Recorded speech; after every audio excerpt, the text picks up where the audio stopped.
In the early hours of Wednesday, September 10th, numerous Russian drones violated Polish airspace. NATO's air defenses were activated and successfully ensured the defense of NATO territory.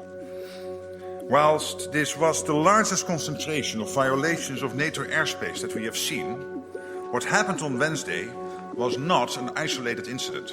The drone incursions into Polish airspace in early September marked a new chapter in Russia's enduring gray zone campaign of escalation against NATO. Polish Prime Minister Donald Tusk put it bluntly, "This is the closest we've come to open conflict since the Second World War." Russia's recklessness in the air along our eastern flank is increasing in frequency. We have seen drones violate our airspace in Romania, Estonia, Latvia, and Lithuania. Whether intentional or not, it is dangerous and unacceptable.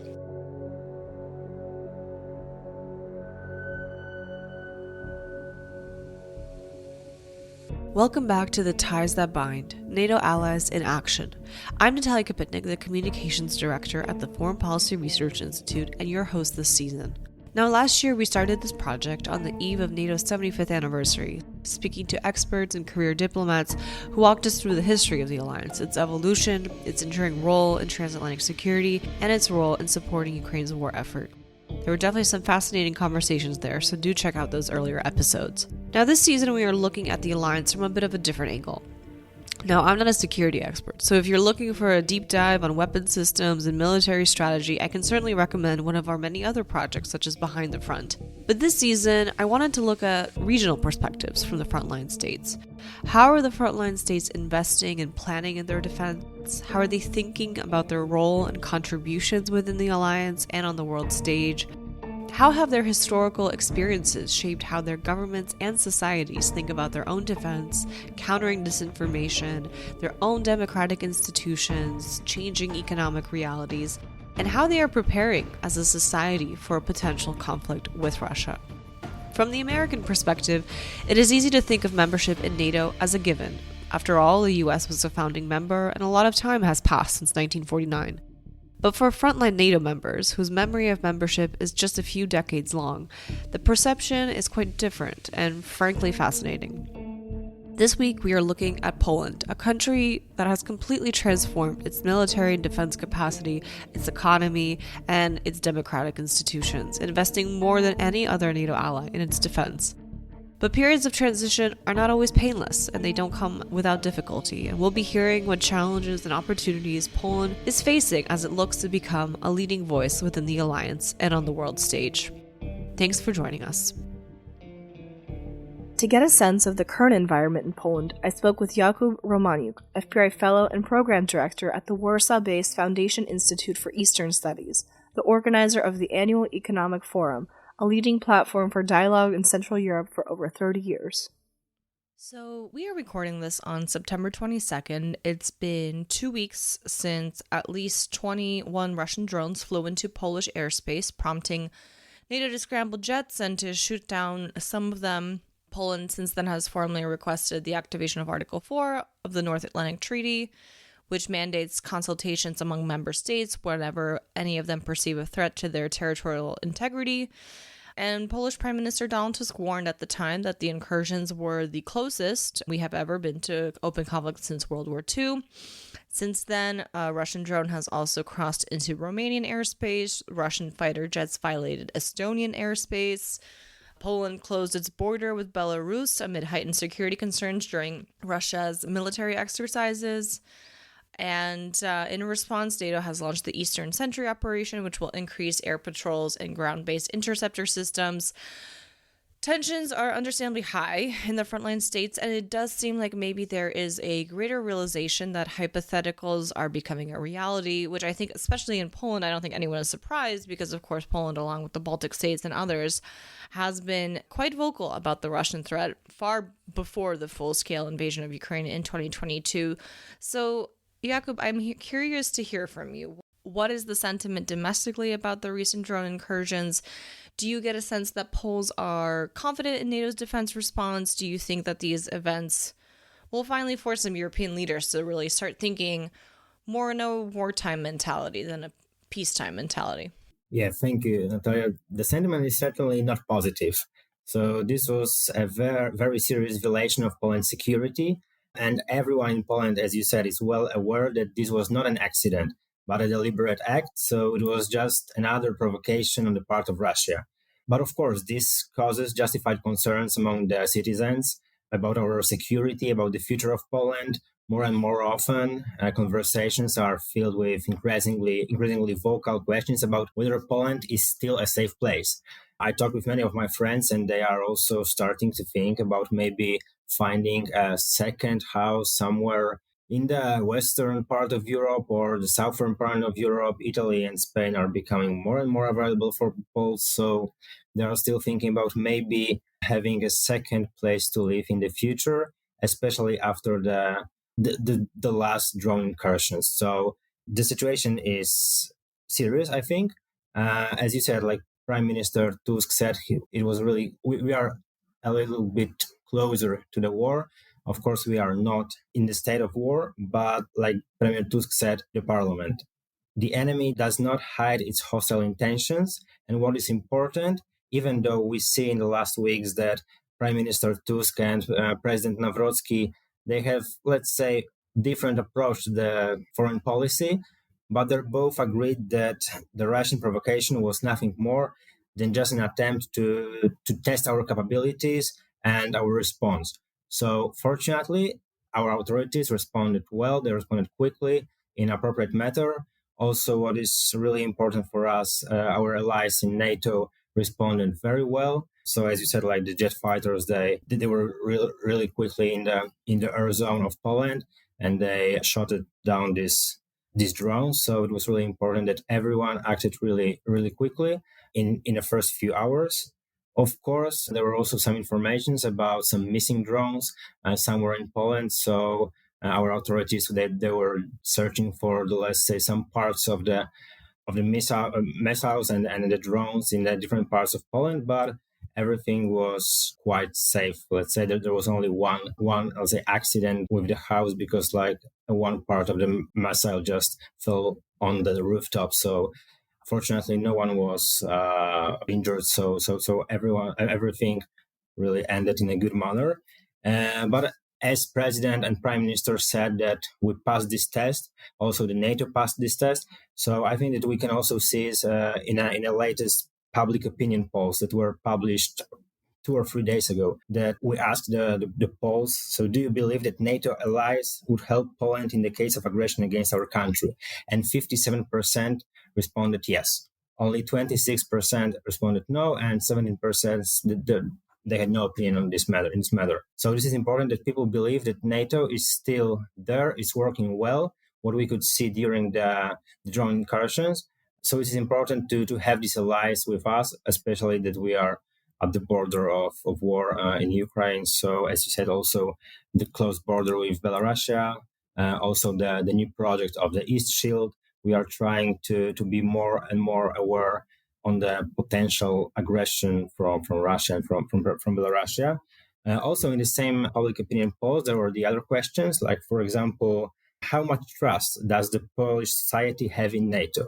And it is like the very positive answer because 76% of Poles, they trust in NATO. So it is almost 2% more than last year, but the peak was in 22, which cannot be a surprise for us. And it was at the level of 82%, but it's still really high. So it's good that people in Poland, they are still believing in NATO, in our allies. So they do in our Polish army, because, like, for example, the trust in Polish army is at the level of 94% and is the highest ever. So this is important that we see not only the NATO as a guarantee of our security, but also the Polish army, which is, of course, the part of NATO, can also secure our future in Poland. So this is, I think, really important in these uncertain days, let's say. Yes, definitely. And you mentioned some of those differences in rhetoric of Donald Tusk versus President Karol Nawrocki. I definitely think it's important to have a little context on the domestic front when talking about Poland's role in NATO, and in the context of heightened security concerns, especially in light of recent events. You recently wrote an article this summer for FPRI analyzing the 2025 Polish presidential election, which resulted, of course, in the election of Karol Nawrocki. He had run as an independent, but was supported by the Law and Justice Party, which, of course, is the ideological opposition party to Prime Minister Donald Tusk's coalition government, which came into power last fall. As you pointed out in your article, Nawrocki has quite a history of controversy, controversial statements, controversial behaviors. You can read about all of that in Jakub's article, which we'll link in the description of this episode. But he has in many ways followed the tradition of Law and Justice's Jarosław Kaczyński, weaponizing historical and cultural divisions, especially between Poland and Ukraine, seemingly to rev up his base, notably, of course, the Volhynia massacre. And he has been somewhat lukewarm, at least during his campaign, on Ukraine's NATO and EU ambitions. Now, of course, Poland's reputation in Europe during the Law and Justice era was certainly not without difficulty, but since the new coalition government, there has seemingly been a bit of a reset with relations, especially with the EU. But now with President Nawrocki, despite not having any official capacity to run the foreign policy of Poland, he does seem to have warm relations with President Trump. So it feels like it's a bit of a curious time for Poland on the foreign policy stage, with President Nawrocki finding some commonality with President Trump, even someone getting his endorsement during his campaign, meeting with him in DC recently in September. That meeting seemed to have resulted in at least verbal commitments to maintain, if not potentially increase, the U.S. military presence in Poland. So what's your take on all of this? Is Nawrocki's reputation as kind of a rough and tumble guy, an outsider, someone who wants to shake up things politically, much like Trump did, of course, back in 2015, 2016, and arguably to this day, is that reputation somewhat beneficial for Poland from a security standpoint? If Nawrocki is in favor with Trump, could it be a useful tool in reaffirming American security guarantees on the continent? Well, I really hope, because, as you said, there was an image of during the campaign. There was an image of let's say, some kind of friendship between Donald Trump and Karol Nawrocki. Of course, when we look at the campaign, we can see some similarities to the American campaign, to let's say, the idea of Donald Trump as a president was somehow translated into Polish ground in the posture of Karol Nawrocki. So he was made, let's say, in some kind similar candidate as Donald Trump, to be an independent, solid, strong candidate who will be the best option for the times of war. And that was, for example, why he won. So people wanted to have a strong president during the times of war in Poland.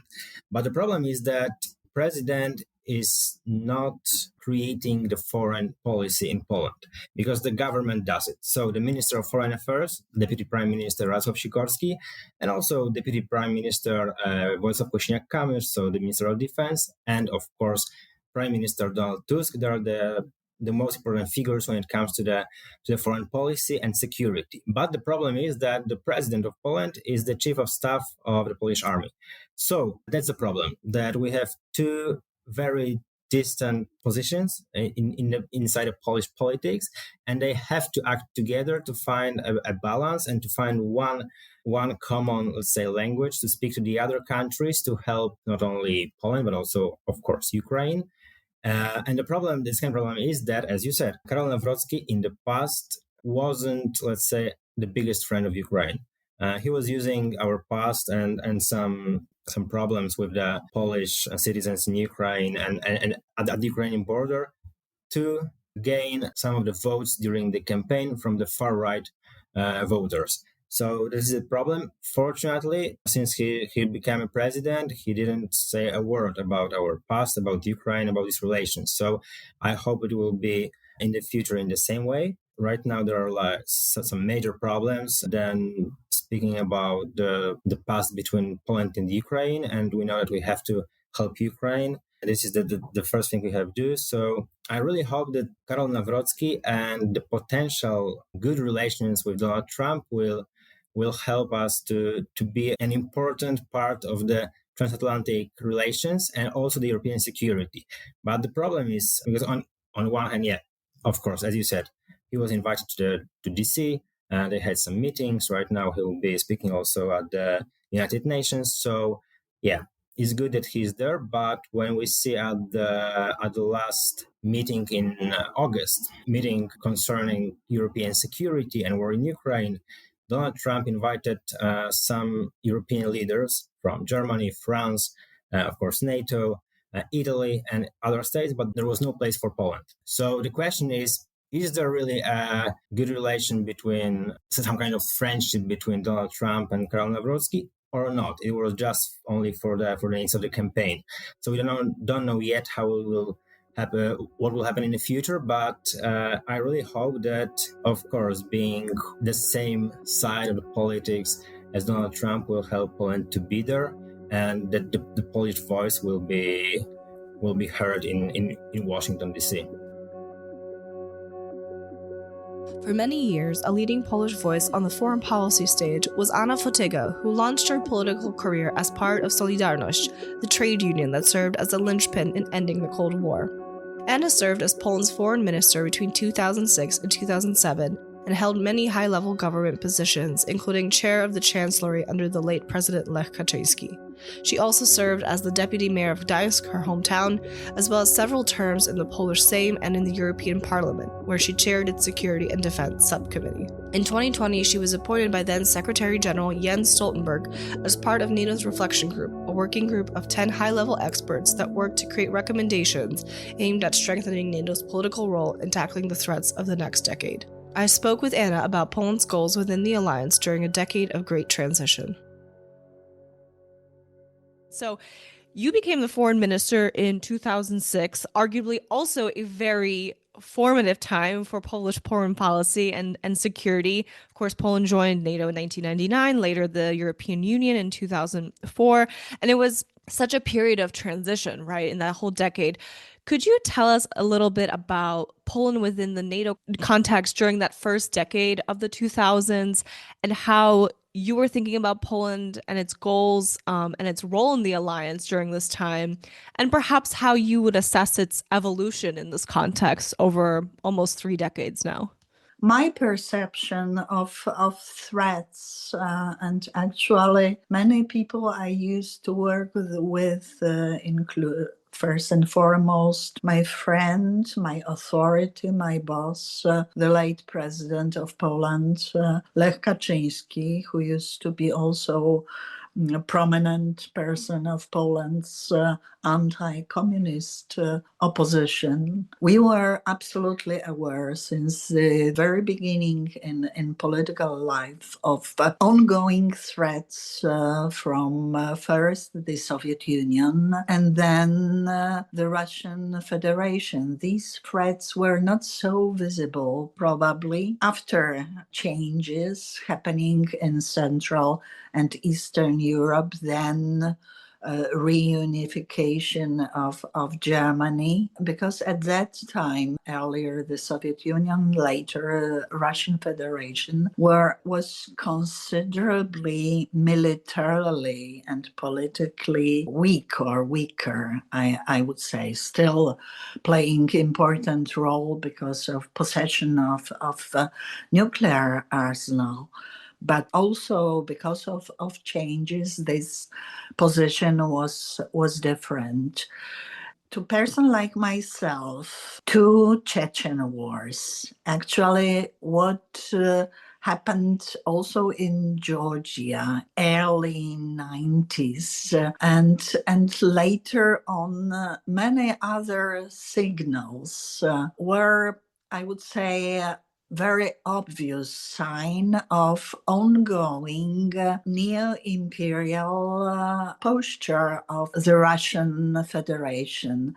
Actually, all my public life, I used to warn international community, so the collective West, about these threats. And actually, it is somehow tragic that we were not to adopt a very firm attitude vis-a-vis these threats much earlier. I think that war waged by Russia, because I'm absolutely clear, it was not mutual teasing. It was war waged by Russia on Georgia, 2008, and annexation of a quite large part of Georgian territory. We have creeping borderization going all the time. I think that in terms of Georgia, we've made, the collective West, many mistakes. Society and country trying to move towards the West. And Georgia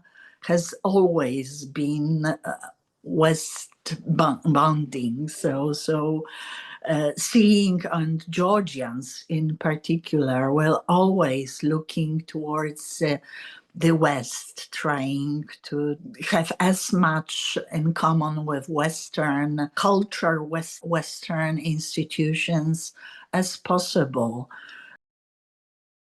So I am, with all difficulties within the West, seeing all mistakes and actually sometimes purely economic interest prevailing over hard security interests and constraints. I still feel it is extremely important to maintain unity that is very, very fragile. I saw this during all my time in Western institutions, predominantly within the EU institution, being it Council. As foreign minister, I used to participate and actually, with some very few exceptions, personally participating in all council formats that were attached to the position of foreign minister. I used to accompany prime ministers earlier than the president to the highest level, so council summits, European summits, and also NATO summits, including famous Bucharest summit. And then, despite our enormous efforts, my personal efforts as well, we failed. I mean those people who were so engaged in security of my region, because I think that the hesitation to give MAP to Georgia and Ukraine emboldened Russia, not deterred. And actually, it is also the experience of last month that friendly and mild discussion with Russia does not work necessarily. I understand, of course, some meandering of politics. I know how difficult escalation ladder may be, and how important it is to monitor and to control it. But honestly, I'm absolutely sure towards the end of my public life, I'm absolutely sure with my whole life experience that autocratic countries understand very firm language only. The second decade of Poland's NATO membership was a pivotal turning point in the country's defense strategy and military modernization. Tomasz Szatkowski served as the Deputy Minister of Defense between 2015 and 2019, and later as the Polish ambassador to NATO between 2019 and 2024. I spoke with Ambassador Szatkowski about Poland's strategic defense review, which he led, and how Poland's defense strategy and role within NATO evolved during this time. So you began your tenure as Deputy Minister of Defense shortly after Russia's seizure of Crimea, and you also played a critical role in the development of Poland's strategic defense review in 2017. And then, of course, you served as ambassador to NATO during the beginning of Russia's full-scale invasion, which is obviously the war is still ongoing today. Arguably, both times, your time in service was an incredibly transformative time for Polish defense. So based on your experiences, how do you assess Poland's most notable defense achievements and developments, both during your role as Deputy Defense Minister and as ambassador to NATO? I would say that Poland has been one of the champions of the collective defense as the primary role of the alliance. When we joined NATO in 1999, this is what we were viewing as the primary role of NATO. However, at that time, NATO was transforming from a mostly defensive alliance into something I would say was in search of its mission, of its purpose. The prevailing view at the time was that NATO would become something like a mechanism, like a sort of toolbox to help stabilize different troubled areas around the world. Was the area of so-called, if you're not out of area, you're out of business, meaning we have to intervene in distant areas that our security has been decided at the valleys of Panjshir in Afghanistan and elsewhere. I mean, that, of course, I'm already mentioning the global war on terror. This is something what Poland joined as an understanding that we have to share our burdens, we have to share to help each other, being members of the alliance. But at the same time, let's say Poland's concerns, Poland was all the time aware of threats coming possibly from Russia, were largely dismissed. And even in around 2000, there was still some residues of the old culture from the Cold War. They were fading away to the point that around 2010, Poland had to bargain for contingency planning, even very notional level, to be reestablished somehow in the alliance in order to at least think of what would happen if NATO was to resort to its original task, its original mission, namely the collective defense of the territory of its allies. That all changed in 2014. Suddenly, everybody had to realize that the reality they were projecting in their minds was not exactly the reality we were living in, and that there were still state actors that had some aggressive ambitions and plans, and they were open and willing to use brute force in order to put those plans into fruition. Therefore, NATO also had to adapt. And so I was able to witness almost the entire process of NATO's adaptation and basically bringing back some of its original functions, collective defense, with all its features, including command structure, political military relationship, but at the same time adapting them to the times that we currently live in. We are not anymore in the 80s or 70s. There are new communication means, new social phenomena. So, of course, we didn't also want to lose the expertise that was gained in NATO throughout the time. But Poland, to our consciousness of the threats coming mainly from the east, I would say we were one of the intellectual leaders of that process, even if that wasn't always acknowledged, both in military and kind of strategic domains. So you already mentioned the strategic defense review that I had an honor to lead back in 2016-17. At the time, we restored some of the notions like that. Some of the notions were actually forgone in other NATO military, so that it isn't just what was dubbed as quality, it's also quantity of forces. It is also not just an ability to project power outside, it's also an ability to have a capacity to defend your territory, to have a power to withstand an attritional mode of fighting. We were having all those notions in mind. We actually adapted, interestingly, a Russian or Chinese concept of an anti-access and area denial in order to build on what Clausewitz defined as the stronger form of warfare, which is defense. We thought that as defensive alliance, we can actually build on these notions.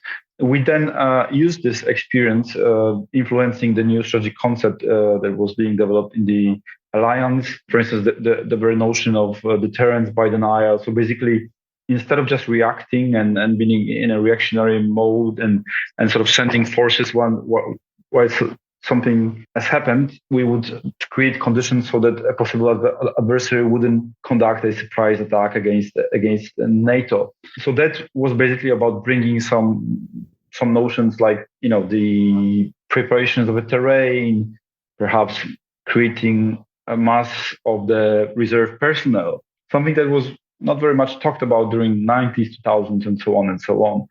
We, of course, were able to cooperate with like-minded people, military, mostly military people, but there was some civilians, very notable civilians in NATO military and civilian structures who still were intellectually were able to go back to the end of the Cold War, but also went through the entire process of the previous adaptation. So when NATO was adapting to those out of area threats, and we also able to use their expertise and work together on bringing those concepts about within the alliance. I mean, as you kind of touched upon, since Russia started its full-scale invasion of Ukraine in 2022, Poland has really emerged as one of Ukraine's key allies, providing weapons, providing aid, providing refuge for people leaving Ukraine, and also as a kind of key actor in rallying international support to defend Ukraine. I think something like 90% of weapons and aid go through the airport in Rzeszów, of course, in Poland. So I think this underscores the kind of critical role the country plays in both NATO and European efforts to support Ukraine. But yet, on the flip side, it does seem that often Poland is somewhat left out of these key summits, key discussions about the security situation, which, given recent events, the drone incursions and the things that are happening on the eastern flank, as a frontline state, that must be both concerning and also frustrating, right? I think, former President Duda, who you served with, was quite vocal about his frustration over the years about Poland being left out of key international discussions on this topic. And generally, it seems that Polish leadership over the last few years has been quite vocal about having more NATO in Poland and more Poland in NATO, right? So certainly as you're in your tenure in both of your government roles, you were kind of instrumental in working to see more of a NATO presence in Poland. What is your assessment of the situation today in terms of Poland's both influence and leadership within the alliance? Yeah, you're right. You're much right. You touched on that, but we didn't expand much on the fact that indeed the NATO presence has grown much during the last 10 years in Poland. It was something that was unthinkable before. Poland and other Eastern flank countries were sort of like a buffer zone within the alliance. So there was this provision of the Declaration of Strategic Partnership with Russia, which was called the NATO-Russia Founding Act, which basically was seen as limiting the ability to deploy NATO forces into those countries, even though it wasn't exactly the case. But yeah, at the same, that was sort of we were able to change the paradigm of thinking on that. But when it comes to more of the political role, more of the agency, indeed, there is still much work to be done. I would say the old stereotypes don't go away easily, and cultural perceptions. And there is still a tendency to think of the countries from the Eastern flank, mostly as new members. And Poland has been in NATO for 28 years. And I don't think that other NATO countries, after they were 28 years in the alliance, they were still defined as new members. Of course, nobody's using that term, but there is this perhaps notion that maybe the countries from the Eastern flank are more kind of like recipients of security rather than donators of security, which I think perhaps is particularly misleading in case of Poland, which possesses one of the largest military within the alliance and is quite critical in terms of providing security for a number of its neighbors. And I remember one situation where there was a discussion in a narrow circle in the alliance and how can we help Turkey, which at the time was felt being kind of abandoned or and then somebody said, well, turning around, guys, I don't think that you can contribute, but maybe you can think of something. I was like, well, we actually can contribute, and turned out that Poland was one of the few countries that could contribute, sending a contingent of maritime patrol aircraft plus some specialized troops. But those stereotypes, I would say, they change more rapidly in the military domain because military people are more aware of Poland, of what Poland and other countries is actually capable of. But for many of my colleagues and for people who work on political level at NATO, I would say many of them do not have sufficient military expertise, or sometimes, they would have to check the numbers or something, and then sometimes do not realize what is the actual role of my country. And that is, for instance, represented by the result of the stereotypes is represented by the fact that I would say Poland is insufficiently represented at the top echelons of the NATO headquarters. And then there is also the issue of decision making. Of course, everybody knows that we have our own views, and we also can sometimes assertively express them. We actually, I think, it's not very well known, but we've almost blocked the NATO communique from being adopted during 2 subsequent NATO summits, because we thought that our views, which were legitimate, were not sufficiently taken on board. But it isn't always a habit to bring Poland on board early or within, some sort of an initial decision-making cycle. On one hand, people will say, yeah, well, of course, Poland is one of the largest countries within the alliance, one of the largest allies. But somehow, I wouldn't say this is. I mean, again, the makeup of the NATO headquarters leadership also represents the fact. I mean, or I can give you another example. There is NATO headquarters is made up of, political leadership, but there's also an administration. There's a civilian administration, there's a military administration. The civilian is called international staff.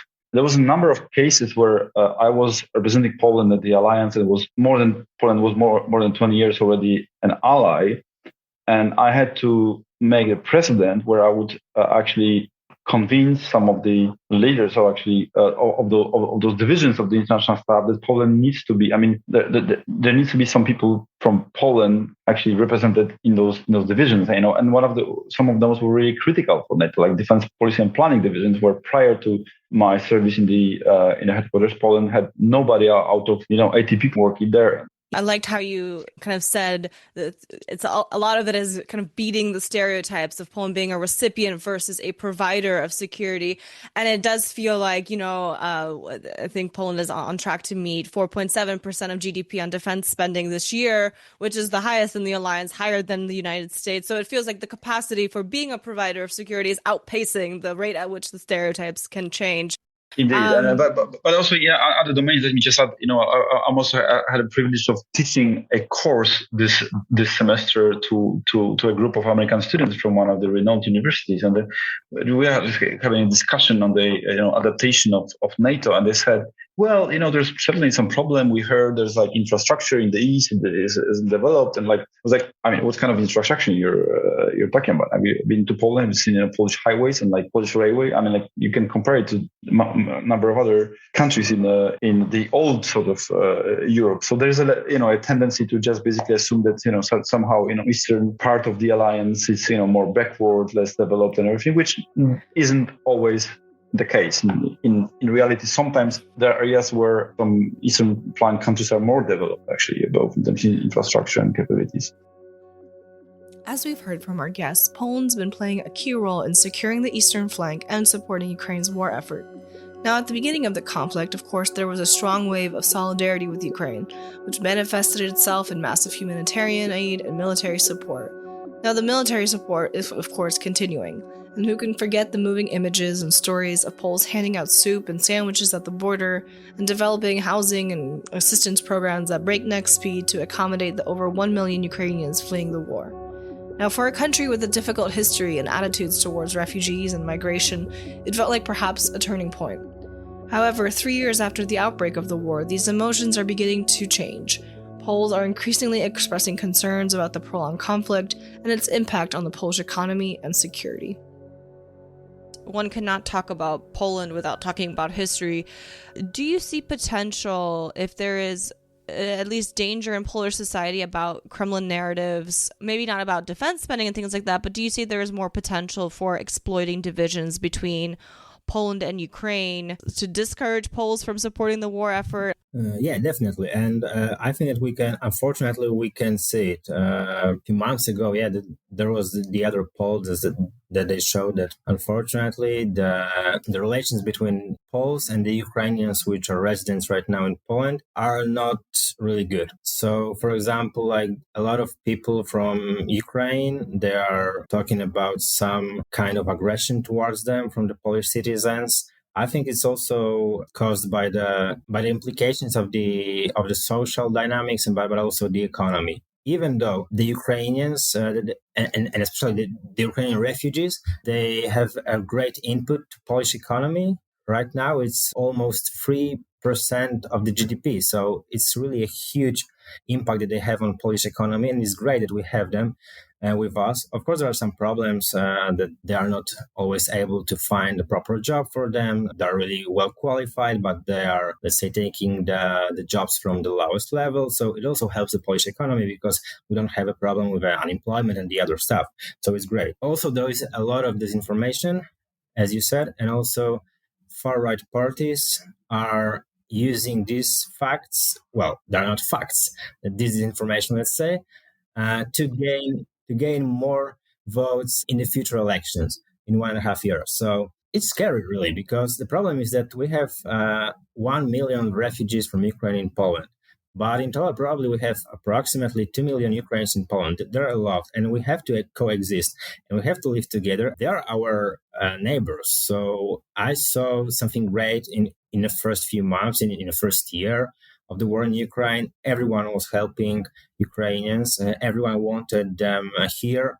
Also, there is a major concern about the future of Ukrainians in Poland because we can see that. And also, when I speak with my friends from Ukraine right here, they also say that sometimes there are some problems. So, for example, in the underground, in trains, in buses, that people are not so, let's say, positive to the Ukrainians as they were 2 years ago, year ago. Unfortunately, we can see some tensions. Fortunately, they are not on a high level right now, but I think that we need maybe some new media campaign from the government just to explain that it is good that we have Ukrainians because they help our economy, that we can coexist together here in Poland. Because we had to very quickly accommodate enormous wave of refugees. We had simply to do it quickly without long thinking, planning, program involving deep programs. Now, time is also to amend some things, and they are always very difficult and very painful. Remember, there is still an enormous group of Ukrainians. They are among our kids in schools. They are among us. They help us in many things, and I always talk to my people that we have to remember they fight also our cause. And second, and probably most important, is agricultural thing and protests of Polish farmers. And that is extremely difficult. It should be sorted out. My view was that it requires very global attitude because from the very beginning, common agricultural policy was the core of European policy. Ukraine, with all differences of the structure of Ukrainian agriculture, not only structure, also natural conditions, excellent soil, prevailing excellent, so very competitory agriculture, immediate influx of products on Ukrainian territory, mean actually collapse of the whole enormous. We are still agricultural industrial country, so agricultural sector is the most or one of the most important sectors in Poland's economy. Always within the EU, it was long adjustment with the accession, really very long adjustment of agriculture to the EU methods because of war, because of support for Ukraine. We refrained from, or we resigned temporarily, I mean the EU, from, and the most punished, I would say, group of people were probably Polish farmers. The reason that we started this podcast series last year at FPRI was kind of in the background of the 75th anniversary of NATO and kind of reflecting on the alliance as a whole, why it was started, why it still matters. So I wanted to ask you a little bit about how you see Poland's now 26 years in the alliance. Could you maybe tell us a little bit about that moment in time, 1999? What was the atmosphere like? You mentioned you saw the accession kind of talks firsthand. What was that like? And then I guess to follow up, what areas do you feel like Poland has really emerged as a leader in NATO, especially when thinking about this kind of transition from becoming a security receiver to becoming a security provider of its own right? Well, that is a major change, of course. There were groups in Poland, I would say very early, dreaming about accession to major Western institutions, predominantly NATO, but also the EU. Myself, I was among them, even during my studies. It was foreign trade, international economic relations. So I saw chances in eventual, although I was, even for me, it was so deeply involved in polling, opposing the system. Actually, achieving this change was also a surprise, a joyous surprise. I must admit, I did not foresee difficulties in changing system, how long, how painfully it has to be maintained, continued sector by sector. We still have many things that have to be changed and reformed according to Western rules. I would say that the legal system, judiciary is still challenge ahead of us. I deeply believe in importance to keep tradition, including many aspects of sovereign decision making within the allied country or EU member state. So belonging to NATO, accession to NATO was always dream of part. Luckily, supporting group was rather linked to earlier Solidarność than to the outgoing leaders or elites. Actually, many of former elites, communist elites, were against this accession. But when it happened, paradoxically, they started to adjust quicker and earlier, at least vocally. They appeared to the collective West as easiest, I would say, interlocutor, because those who have experience of fight for freedom, of pace taken to adjust, to change, to combat, to control large groups of society, not to for them not to suffer, they are probably more cautious and less willing to adopt easy methods or external patterns in many ways. They remain dedicated to some extent to their own path. But luckily, this support for NATO increased over years. We had always difficulty in reforming the army, but actually years of engagement. And I would say that policy of the late president, Lech Kaczynski, of course, I always return to his time. He was very much in favor of Poland's deep engagement in joint NATO endeavors, being it in many countries, feeling that this real combat or semi-combat experience in providing security is of utmost importance, that we sooner or later we were simply we were to make this step.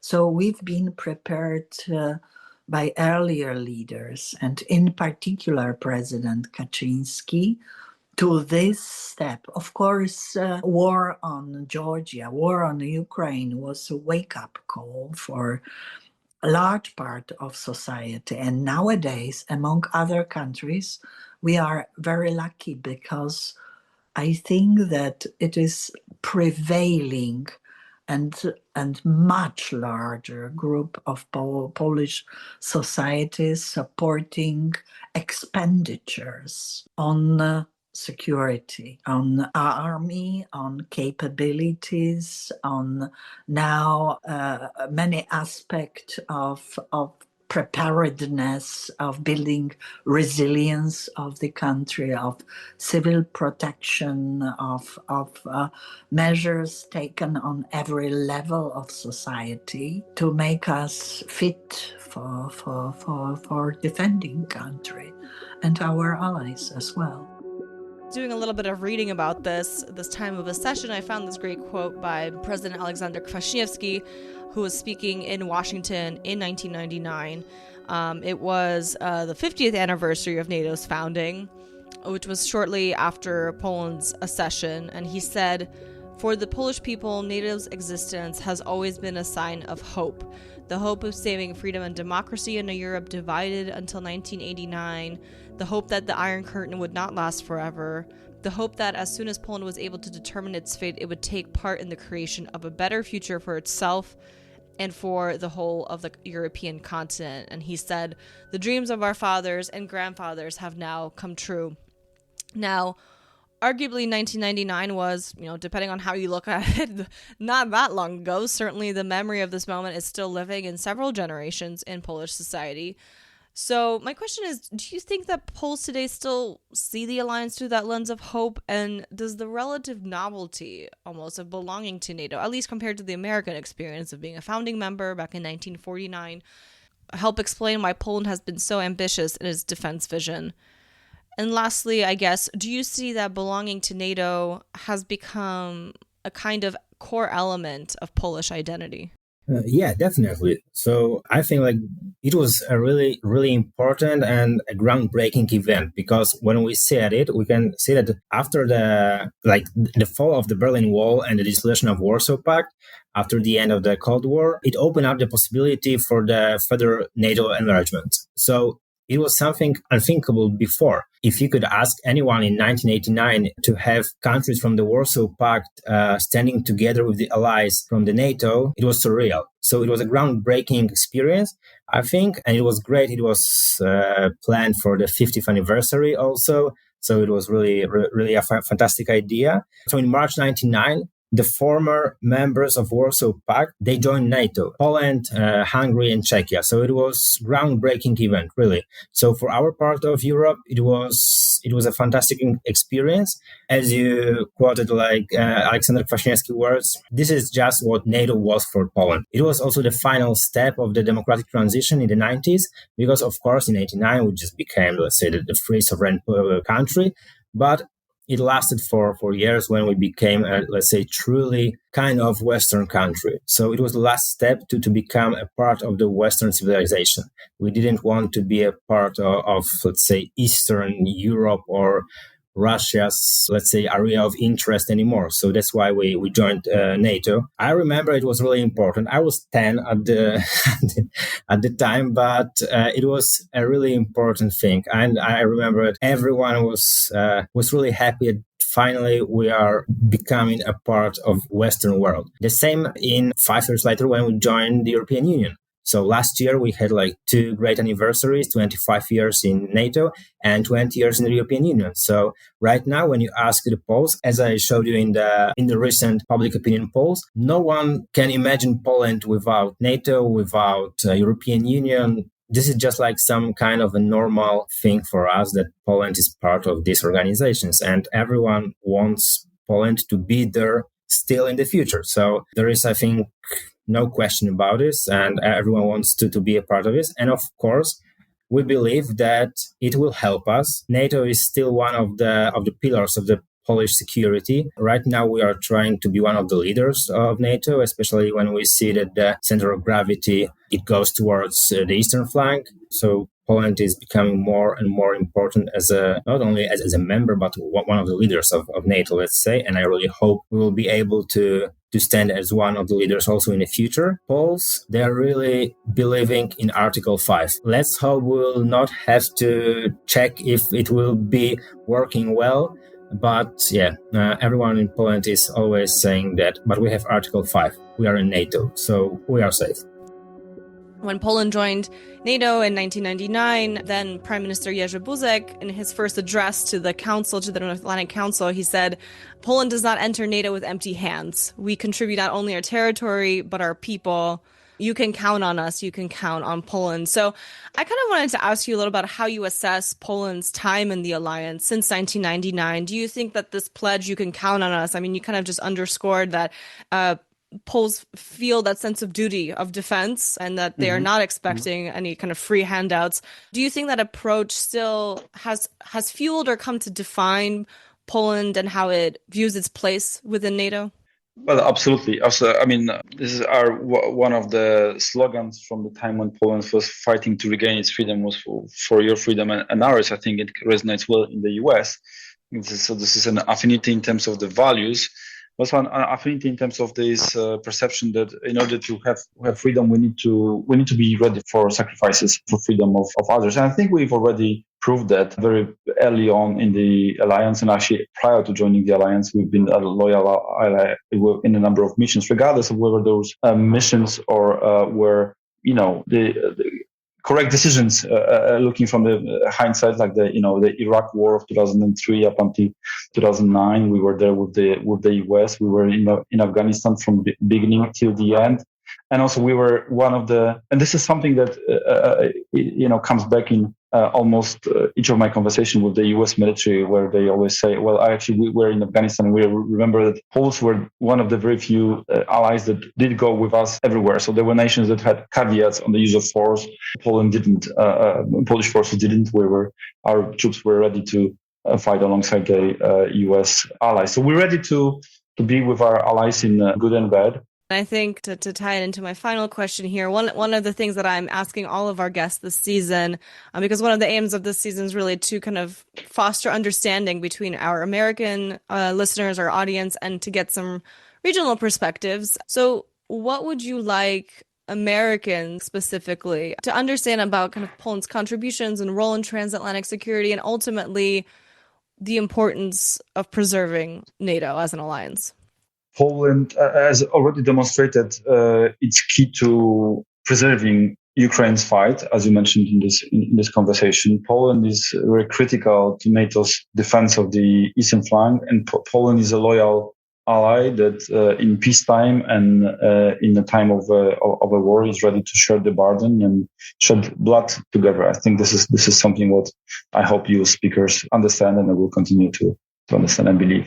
We are society that is extremely transatlantically oriented. That is because of Poland's history. There are so many Americans of Polish origin still there, and they are linked to their families. They feel this spirit of security. Of course, there were difficult times in the relationship between Poland and US, but it is the most important ally for I think all of us. And in this, I do not see major divisions within Polish society. We know that, there is special kinship between us. I feel it is much easier for me to discuss security, foreign affairs with Americans than many other nations. So we are close. There were Poles in fighting for American freedom. Indeed. And there are Americans deeply involved in understanding our common security. I'm always also in support of NATO. We remain a very credible ally, I'm sure. Americans should understand that just as it is impossible to talk with Russia about Ukraine without Ukraine, it is also impossible to talk about the European security without Poland.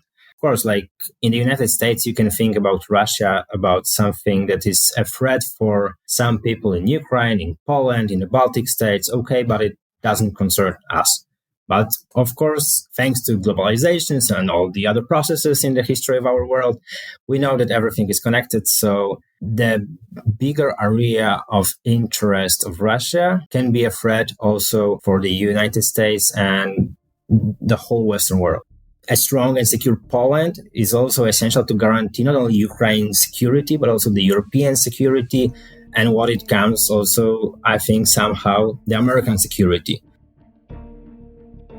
Thank you to Jakub, Tomasz, and Anna for their time and sharing their insights. Now, this is just a snippet of our conversation. The full interviews with all of our guests will be available in the coming days on the Ties That Bind Substack, so make sure to subscribe at the link in the show notes below to receive those straight into your inbox. This episode was produced by Natalia Kapitnik. Special thanks to Sarah Helena Marapodi and Leah Pedro for production assistance, and Katie Janner for editing. The Ties That Bind is a project of the Foreign Policy Research Institute, generously supported by the NATO Public Diplomacy Division. For more information about this and other initiatives, please visit us at fpri.org. Until next time.